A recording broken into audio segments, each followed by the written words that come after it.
Всем привет! Сегодня предлагаю приготовить очень простой багет. Это такой быстрый вариант, который не требует много усилий и времени с вашей стороны. Багет получается вкусным, с хрустящей корочкой и вкусным тягучим мякишем. По этому рецепту можно приготовить либо один багет побольше, либо два багета среднего размера. Все ингредиенты для этого багета вы сейчас видите на экране, они, как всегда, есть в описании под видео, и давайте готовить. Нам понадобится 305 грамм воды. Я беру воду теплую, потому что дома у меня достаточно прохладно в районе 22 градусов по Цельсию. Сюда же я сразу всыпаю соль 11 грамм. Добавляем всю нашу закваску. Здесь у меня стопроцентная пшеничная закваска на пике. Я уже отмерила, здесь у меня 100 грамм.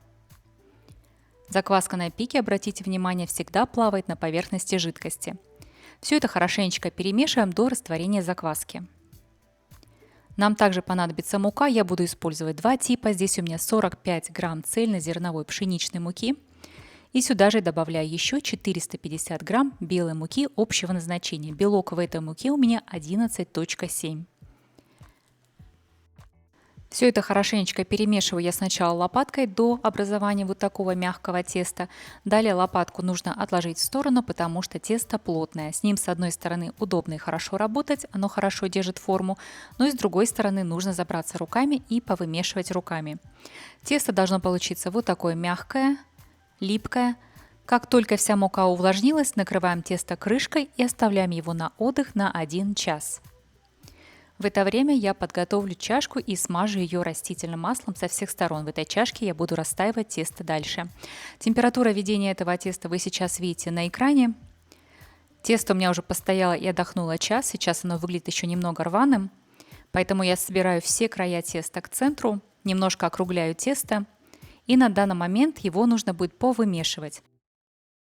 Вымешиваю я это тесто примерно минуту или две, до тех пор, пока тесто не станет очень гладким и эластичным. Поверхность его должна натянуться, и оно должно стать очень плотненьким и равномерным. Перекладываю его в чашку, распределяю по всей чашке. И на данный момент накрываю пленочкой и оставляем его на расстойку, на ферментацию до тех пор, пока тесто не поднимется примерно на 30 или 50%.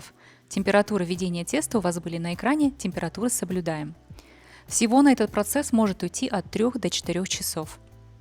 У меня уже время прошло, вот так тесто у меня выглядит, оно не очень сильно поднялось, как раз поднялось у меня на 30%. Сейчас я его выкладываю на стол, стол я сильно не присыпаю мукой, потому что тесто в растительном масле. Я буду делать два багета среднего размера, поэтому все тесто я разделила на две части.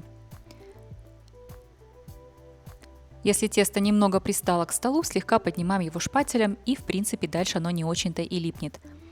Распределяю тесто руками, слегка его расширяю и поднимаю края и соединяю их в центре. Здесь я накладываю тесто без нахлеста, так чтобы они просто соединились краюшки.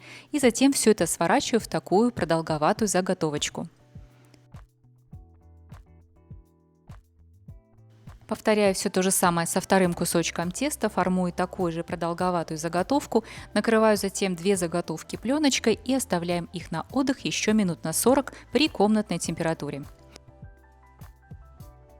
Через 40 минут тесто немного расслабилось, стало более податливое и мягкое. Я подхватываю первую свою заготовочку, стараюсь не нарушать ее форму.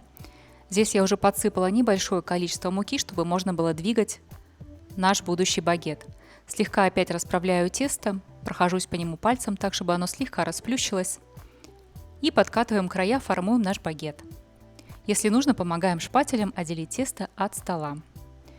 Заворачиваю я его несколько раз. Сначала делаю один подворот, потом плотненько второй подворот, подщипываю пальцами и потом уже делаю окончательный подворот, третий. Прохожусь по всем краям и закрываю швы со всех сторон очень плотненько. Чем лучше мы сформуем тесто, тем лучше багет будет держать свою форму во время выпечки. Ну все, багет практически готов. Сейчас его немножко подкатываем. Его можно на этом моменте либо удлинить, либо оставить так, как есть, и сделать такой длины, какой вы хотите. И перекладываю я готовый багет уже на пергаментную бумагу. Пергаментную бумагу я ничем не смазываю, она у меня никогда не прилипает. Повторяю все то же самое со вторым куском теста. Укладываю их рядом, поднимаю небольшую разделительную полоску в середине, так чтобы они не соприкасались, и подкладываю ролики из полотенец по краям. Это нужно для того, чтобы багеты во время расстойки не расплывались в ширину, а держали свою форму. Сверху я снова накрываю их пленочкой и снова оставляю на расстойку. В этот раз на расстойке они будут стоять до тех пор, пока они не увеличатся примерно вдвое. У меня весь этот процесс занимает примерно 2,5-3,5 часа, зависит от температуры дома. У меня уже время прошло, в этот раз они у меня стояли 3 часа. Духовка у меня уже нагрелась, сейчас на багете делаем надрезы лезвием. Багеты лучше разрезать очень острым лезвием, резким движением. Сверху я их слегка опрыскала водой и ставим их в духовку. Духовка у меня уже горячая. Первые 15 минут будем выпекать с паром. Я для этого положила кусочки льда вниз в маленькую кастрюльку. Первые 15 минут я выпекала с паром, затем пар я вынула и допекала свои багеты еще 7 минут.